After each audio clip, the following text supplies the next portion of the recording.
The Lord be with you. And with your spirit. A reading from the Holy Gospel according to Saint Luke. Glory to you, O Lord.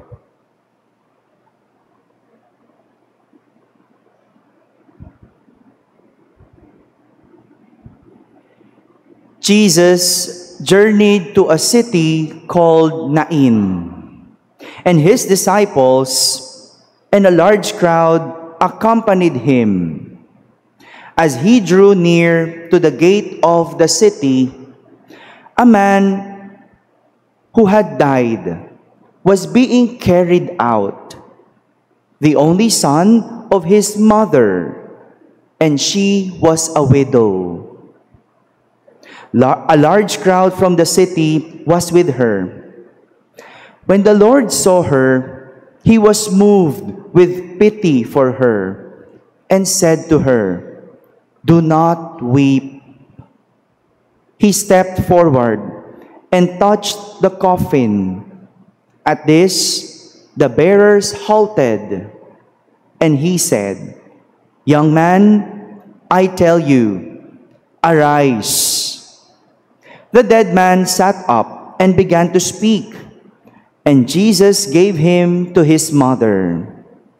Fear seized them all, and they glorified God, exclaiming, "A great prophet has arisen in our midst, and God has visited his people." This report about him spread through the whole of Judea and in all the surrounding region. My friends, the Gospel of the Lord. Praise to you, Lord Jesus Christ. Please be seated. Pray, hope, and don't worry. Pray, hope, and don't worry. This is a very famous quotation. And we all know this. It came from Padre Pio.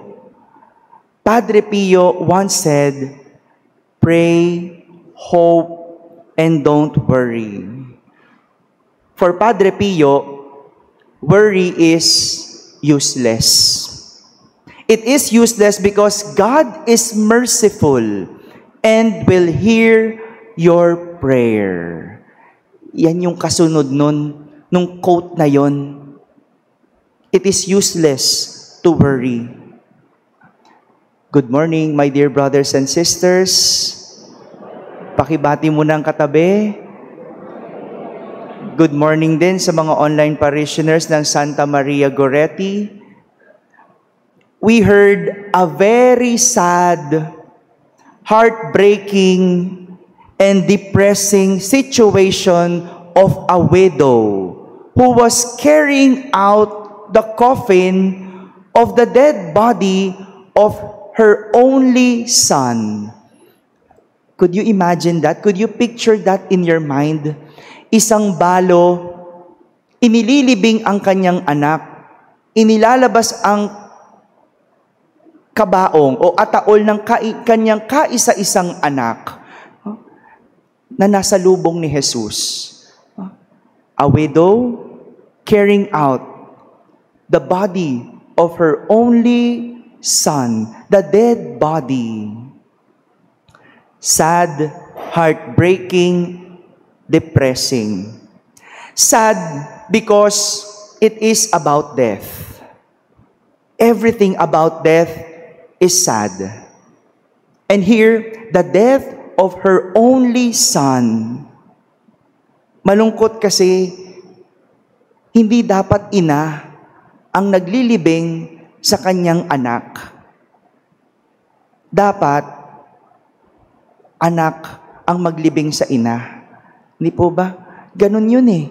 That's what we expect. Dapat mauna ang magulang bago ang anak. Malungkot na ang mamatayan, pero ang mauna pa ang iyong anak, mas lalong malungkot, dobleng lungkot. Kaya nga yung tawag sa kanya, balo. Kasi walang maitawag kapag anak ang namatay. Kapag asawang namatay, ang tawag sa asawa, balo. Pero kapag anak niya ang namatay, you cannot call anything. Wala tayong tawag. And that's very, very sad. Lalo pa para sa isang ina. Hindi ko naman po minamaliit ang role ng ama. No? Wag na po sensitive masyado. No? Nanay kasi yung character no? Let's just focus on the mother. But of course, definitely, mother is very special. Bigay na natin yon because sila yung nagdala sa anak. Hindi mararamdaman ng ama yun. No? Maaring iba ang sa ama. At kahit akong anak, hindi ko mararamdaman yon. Kasi anak lang ako. Para sa ina, siya lang ang makakaunawa how sad her situation is kapag nauna siya sa kanyang anak. Kapag siya ang naglibing sa kanyang anak. That is sad. Second, heartbreaking. Because she is also a widow. Parang grabe naman, Parang inalis na sa kanya lahat. Hindi lang namatay ang kanyang anak, pero wala na rin siyang asawa. Noong panahon na yon, noong panahon ni Jesus, lalaki lang po ang nagtatrabaho. Kaya, ang mamatayan ng asawang lalaki, ibig sabihin, wala nang magtatrabaho sa iyo. Kaya nga ang pagiging balo o widow ay hindi lang kawalan o hindi ka lang nawalan ng mahal sa buhay, kundi nawalan ka rin ng kabuhayan. That's heartbreaking. Paano mo pagpapatuloy ang iyong buhay kung wala ka nang mahal sa buhay, wala ka pang kabuhayan? I cannot imagine that. I cannot imagine that. Kami rin minsan nang nawalan ng kabuhayan. And it was very difficult. But doble siguro kapag yung mahal sa buhay mo pa mawala. I know the feeling paano mawala ng kabuhayan. Pero pag may kasama ka, may katuwang ka, kaya, kakayanin, makakaya. Pero ito, wala ng kabuhayan, wala pang katuwang. Isn't that heartbreaking? And lastly, depressing. Depressing, for after being a widow, her only son could have been her only hope in life. Yun na nga lalaki lang ang pwedeng magtrabaho. Yung anak niyang lalaki, na yun na lang sana ang kanyang pag-asa, na yun na lang sana ang kanyang katuwang at masasandalan, nawala pa. Namatay pa. And not only for her livelihood, but also for her purpose in life. Her purpose to live. Ang isang purpose ng isang magulang ay mabuhay para sa kanyang anak. That's the purpose of being a parent. Mga magulang, no? 'Di ba? Kaya nga kayo magulang To be a parent. Pag walang anak, hindi kayo magulang. You're not a parent. So iba yung purpose ninyo. Yung purpose ng pagiging magulang ay para sa kanyang anak. Ngayong wala na yung anak, ano pang purpose niya? Nawala na rin ang kanyang silbi sa buhay. Sad, heartbreaking, and depressing. Halo-halo ang nararamdaman ng balo. Yung parang hindi mo alam kung ano ang ipagluluksa mo. Yung pagkamatay ba ng anak mo? Pagkawala ng kabuhayan mo? O yung iyong kawalan ng kinabukasan o purpose sa buhay? Imagine that, no? Everything is being carried by the widow. Halo-halong nararamdaman. And this is also the reason why Jesus had pity on her. Ngayon, maunawaan natin si Jesus. Bakit siya naawa? At talaga namang nakakaawa ang sitwasyon ng balo. Kaya nga siguro, pinatahan siya ni Jesus. Pinatahan ni Jesus at sinabing, "Huwag kang tumangis. Do not weep. Do not weep, for He will do something to console her." He will do something to console her. And true enough, Jesus commanded the dead young man to rise. And the young man sat up and began to speak. This is what exactly Padre Pio meant when he said, "Pray, hope, and don't worry." For Padre Pio knows that through prayers, God can hear our cries. The same cry as the widow. The same cry of the widow. Yung kahit na ang kanyang kinikimkim sa kanyang puso, yung mga sakit at daing na hindi man niya masabi ng malakas, rinig na rinig lahat ni Jesus. So we pray, kung yung balo, hindi nga dumaing, pero narinig ng Diyos ang kanyang pag-iyak, tayo pang nagdadasal.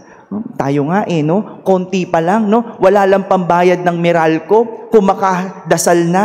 Diba? Yung iba, exam lang ang kailangan ipasa. No? Kumakadasal na. But here, no? Ano ba yung kailangan ng balo? Hindi nga maibigay ng kung sino mang tao dito sa mundo. No? Pero, dininig ng Diyos. Pinakinggan ni Jesus kahit hindi yung kanyang iniiyak na malakas. Kahit hindi isinisigaw ng malakas. Dinig ng Diyos. And so we pray. And as we pray, we hope. We hope in God. Umasa tayo sa Kanya dahil madali at puno ng awa ang Diyos. Kung ang balo hindi pa dumadaing, naawa na si Jesus. Tayo pa na puro hinaing. Hinaing in English, grievances. Iba po yung puro reklamo sa hinaing. Yung reklamo, nakakainis po yun. Nakakainis yung reklamador. Kaya po siguro, siguraduhin muna natin yung dinadasal natin, hindi reklamo, kundi grievance. Hinaing. Hinaing lang naman, hindi reklamo. Yung dasal, tingnan muna natin kasi nakakainis kapag puro reklamo. Lord, ano ba tong buhay ko? Ganito na lang ako lagi. Ba't naman ganito, Lord? Problema na naman, Lord. Nakakainis yun. Ayaw mo bang may problema? Gusto mo bang mauna na? Kailangan, parte ng buhay Sino bang hindi humaharap ng problema? Wala naman. Sana ang daing, Lord, what can I do to this problem? Lord, how can I handle this sickness? Lord, please give me strength. I always have problems, but please give me strength. Sana ganon. Kaya be careful. Nakakainis yung puro reklamo. But if it is about our grievances, well, we can still hope in God. And lastly, don't worry. As Padre Pio said, worry is useless. So what he recommends this. Siya rin nagsabi po nito, calm and calm all the time. Kalma lang. Kalma ka lang. Ngayon, uso yung salitang kalma. Noon pa, nasabi na ni Padre Pio, calm and calm all the time. Ika nga, 99% of what we worry about never happen. Alam nyo, mas malulupit pa po tayo sa tadhana. Minsan ganun Ay, hindi pala. Madalas ganun. Ang lupit ng yung iniisip. Pero sa totoo lang, di naman nangyayari yan. Iniisip mo, makaramdam ka lang ng konting sakit, Gusto mo nang pabuksan yung katawan mo. Pa-check up na agad. No? Kalma lang muna. Pray muna. Umasa. Di ba? We burden ourselves too much because of our worries. Pinahihirapan natin yung sarili natin. And at times, tayo yung mas malupit sa tadhana. Because of our worries, dinala mo ng sobra. Pero, hindi naman nangyari. Yung pandemic, grabe ang ating paranoia, ang ating anxiety. Tinan mo ngayon, buhay ka pa. Kailangan mo ngayon magda-diet. Yun naman ang problema. Ibig sabihin, yung worries, it will burden us. 99% of what we worry about never happen. So, Padre Pio said, calm and calm all the time. Sa sitwasyon ng balo, siya dapat yung mag-alala. Pero, iniuna lang niya ang dapat gawin. At yun ay ang ilibing ang kanyang anak. Saka na yung ibang alalahanin. Saka na yung kabuhayan. Saka na yung purpose. Saka na yung kung ano pa. Ilibing ko muna. Take it one at a time. Do first what you can. And the rest, it's up to God. My dear brothers and sisters, this is the message of our 6th day in honoring Padre Pio. This is his message for us. His famous quotation, pray, hope, and don't worry. When life suddenly becomes sad, heartbreaking, and depressing, remember what Padre Pio said. Pray, hope, and don't worry. Amen.